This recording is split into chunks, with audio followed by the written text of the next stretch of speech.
Parehong patawid sa isang intersection sa Antalya, Turkey, ang isang kotse at isang truck na may kargang mga bakal o steel rod. Parehong napahinto ang dalawang sasakyan ng magpang-abot sa intersection. Kasabay ng pagpreno ng truck ang pagdausdos ng mga bakal at lumusot ang ilan sa windshield ng kotse. Napatakbo ang ilang motorista para tulungan ang mga sangkot sa insidente. Dalawang sugatan na ngayon maayos na ang lagay. Wala silang pahayag. Bumuelta ang Malacanang sa pahayag ni Davao City Mayor Baste Duterte na self-destruction ni Pangulong Bongbong Marcos ang kanyang pagpapaimbestiga sa flood control projects. Siya nagbukas ng usapin ng flood control na may mga ghost project. Kaya ako tumahimik talaga. Kasi hinayaan ko na mag-self-destruct yung kasi alam kong sasabog sa mukha niya yan. Ang pagpapaimbestiga sa maanumalyang flood control projects ay self-destruction para sa Pangulo.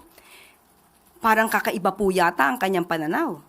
Kaya ba hindi nagpaimbestiga ng malaliman ang nakaraang administrasyon dahil magiging self-destruction sa dating Pangulong Duterte? Sabi ni Palace Press Officer Undersecretary Claire Castro, ipinagpapatuloy ang investigasyon sa issue ng flood control kahit tamaan mismo ang mga kaalyado, kamag-anak o kaibigan ng Pangulo. Ito raw kasi ay pondo ng bayan at hindi dapat pinagtatakpan. Sumuko at nagpiyansa si Cavite 4th District Representative Kiko Barzaga matapos ilabas ng Makati Regional Trial Court ang arrest warrant para sa 8 counts ng kasong cyber libel. Sumuko si Barzaga sa Dasmariñas City Police bago mag-alas 7 kagabi. Nakapagpiyansa siya bago mag-alas 10:30 ng gabi. 48,000 pesos kada count ng cyber libel ang itinakdang piyansa ng korte. Ang mga kasong cyber libel ay sinampa ng negosyanteng si Enrique Razon noong Enero dahil sa mga mapanira umanong Facebook posts ng kongresista. Sa isang mensahe noon ni Barzaga sa GMA News, sinabi niyang haharapin niya sa korte si Razon. Sinisikap pang kunan ng pahayag si Barzaga kaugnay sa kanyang pagsuko at pagpiyansa kagabi. Sa isang post naman kaninang umaga sa kanyang Facebook page, sinabi ni Barzaga na ipinakulong siya ni Pangulong Bongbong Marcos pero lumalaban pa rin siya. Hiningan pa namin ng reaksyon dito ang Malacanang. Mabibilis na balita po tayo. Aabot sa 1 milyong pisong halaga ng mga alahas ang ninakaw sa isang sanglaan sa Pasay. Tumambad sa mga empleyado ang isang buta sa sahig ng establishmento kahapon. Nalimas din ang 70,000 pisong cash sa kaha. Hinala ng mga otoridad, mga miyembro ng termite gang ang nasa likod ng pagnanakaw. Posible nitong linggo raw nangyari ang panaloob noong sarado ang sanglaan. Patuloy ang investigasyon. Hinoldat naman ang isang lalaki sa barangay Santa Cruz sa Antipolo, Rizal. Isang motorsiklo ang tumigil sa tapat niya at nilapitan siya ng angkas nito. Doon na nagdeklara ng hold up ang mga salarin. Sinipa ng biktima ang suspect at tumakbo sa loob ng gusali. Tinamaan ng bala ng baril sa braso ang biktima. Agad namang tumakas ang mga salarin patungong Antipolo City proper. Patuloy na nagpapagaling sa ospital ang sugatang biktima. Nahuli kalaunan ang isa sa mga suspect. Nasabat sa suspect ang isang baril na kargado ng mga bala. Ayon sa suspect, hindi kanya ang nakuhang baril at hindi rin siya sangkot sa pang-hold up. Tinutugis pa ang nakatakas niyang kasabwat.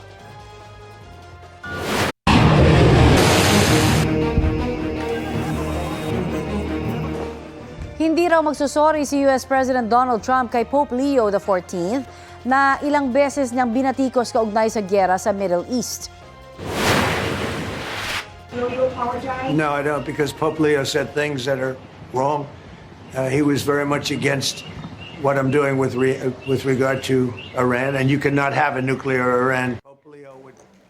Nauna nang sinabi ni Trump na hindi raw siya fan ng Santo Papa. Tinawag din ni Trump na mahina sa krimen at foreign policy si Pope Leo XIV. Dagdag ni Trump, dapat daw umayos si Pope Leo, gumamit ng common sense at tutukan ang pagiging Santo Papa at hindi ang pagiging politiko. Nauna nang sinabi ni Pope Leo XIV na hindi katanggap-tanggap ang mga banta sa Iran. Sinabi rin ng Santo Papa sa kanyang Palm Sunday Mass na hindi pinakikinggan ng Diyos ang mga dasal ng mga nagpapasimuno ng giyera Ayon sa Santo Papa, hindi siya natatakot sa administrasyon ni Trump. Inihahayag lamang daw niya ang mensahe ng mabuting balita na pinagpapala ang mga nagsusulong ng kapayapaan. Wala pa siyang tugon sa bagong pahayag ni Trump. We're not politicians. We're not looking to make foreign policy, as he calls it, with the same perspective that he might understand it. But I do believe that the message of the gospel, blessed are the peacemakers, is a message that the world needs to hear today. Kasunod ng oil price rollback ngayong araw, nagbabala ang ilang eksperto na posibleng tumaas muli ang presyo ng mga produktong petrolyo sa susunod na linggo. Dahil daw yan sa pagtaas muli ng presyo ng crudo sa world market, base sa oil industry sources, muling lumampas sa $100 per barrel ang crudo nitong April 12. Kasunod yan ang bigong negosasyon ng Amerika at Iran nitong weekend, pati na ang pag-utos ni US President Donald Trump na harangin sa Strait of Hormuz ang mga barkong papunta at galing sa Iran. Doon dumadaan ang 20% ng oil supply ng mundo. Ayon kay Trump, hindi niya tatanggapin ang anumang kasunduan na papayag na magkaroon ng nuclear weapon ang Iran. Asahan natin na ang magiging reaksyon ng merkado dito ay magtataasan na naman ang presyo ng petrolyo. Mainit na balita, iniharap na sa House Justice Committee si Ramil Madriaga, ang nagpakilalang dating security aide at bagman umano ni Vice President Sara Duterte. Habang suot ang bulletproof vest at helmet at nakaposas ang kanyang kamay, ipinasok sa pagdinig si Madriaga. Tinanggal naman din yan kalaunan bukod sa kanyang suot na vest. Bago po ito, kwinestyon ng komite si Attorney Cynthia Pantonal ang nagnotaryo sa affidavit ni Madriaga. Ayon kay Pantonal, personal niyang nasaksihan ang pagpirma ni Madriaga sa kanyang affidavit noong November 29, 2025 sa pasilidad ng BJMP. Ito ang GMA Regional TV News.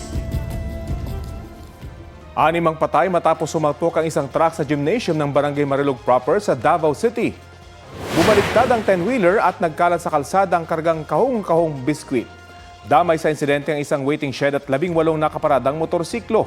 Ayon sa pulisya, binabaybay ng truck na galing Bukidnon ang kalsada nang biglang pumutok ang gulong nito at nawala ng preno. Doon na nagdire-diretso ang 10-wheeler sa barangay hall na nasa gilid ng highway. Kabilang sa mga nasawi ang driver ng truck, 2 pahinante, isang barangay tanod na dumadalo noon sa seminar, kanyang asawa at isang senior citizen. 5 iba pa ang sugatan. Ayon sa mga otoridad, inihahanda na ang posibleng isasabang reklamo sa operator ng truck. Sinusubukan pang makuha na ng pahayag ang kaanak ng mga biktima at ang operator ng truck.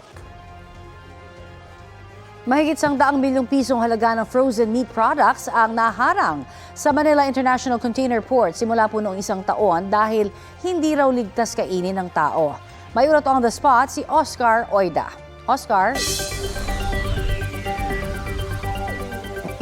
Yes, Connie, masangsang na nga ang amoy ng buksan ang ilang container van na naglalaman ng mga frozen meat products, no, supposedly dito sa Manila International Container Port o MICP dito sa lungsod ng Maynila. Ang aabot sa 22 container na nagagagaling umano sa mga bansa tulad ng Brazil, Netherlands, France, US at United Kingdom. Naharang umano mula October 2025 hanggang nitong Marso ng taong kasalukuyan. Ayon kay BOC Commissioner Ariel Nepomuceno, hindi ito issue ng smuggling, kundi maaring problema sa shipment. Natuklasan kasing di na fit for human consumption ang mga nasabing produkto kaya di na piniyagang makalabas ng merkado. Pagdating pa lang dito ng mga produktong karne, yung iba daw ay nabubulok na. Maayos naman daw ang dokumento ng mga ito pero maaari pa raw nilang singilin ang mga importer nito para sa gagastusin sa pag-incinerate ng mga karne. Tinatayang aabot sa 178.5 million pesos ang halaga ng mga naharang na karne. Connie? Maraming salamat, Oscar Oida.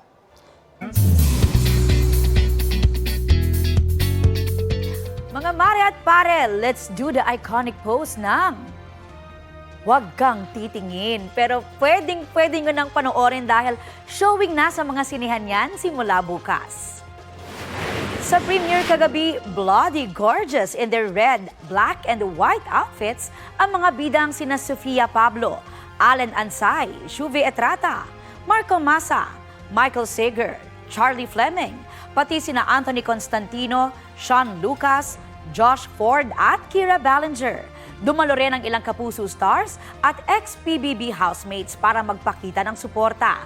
Chika ng cast sa Inyong Mare, nagulat din sila nang mapanood ang final cut ng Huwag Kang Titingin sa big screen. Ang inakala nilang Gen Z horror film na haluan ng iba't ibang emosyon, kaya in for a treat daw ang mga manonood.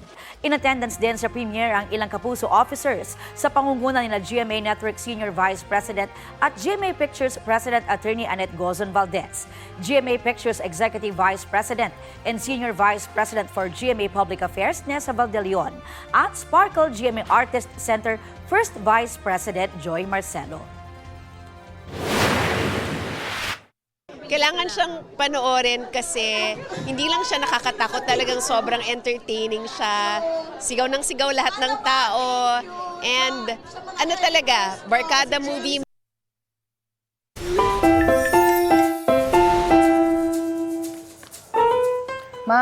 Eto na nga mga kapuso. Ano ba yung madalas na gumigising sa inyo? Ikaw, alam ko yung tuta mo minsan, di ba? Oo, malaki na yun. Maliit lang siya talagang breed. Sikot. Yes, gutom ba? Tilaok ng manok? O talak ni mama? Nako, ibahin nyo raw ang isang taga Cavite na may cute na alarm.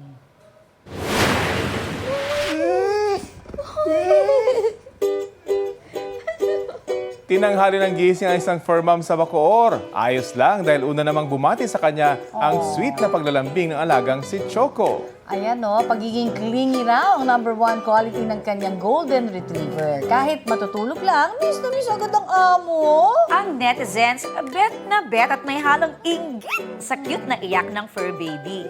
1 milyon na ang views ng video ni Choco, kaya Trending! Parang sikot, Irene, Mare. Grabe. Gusto kaya?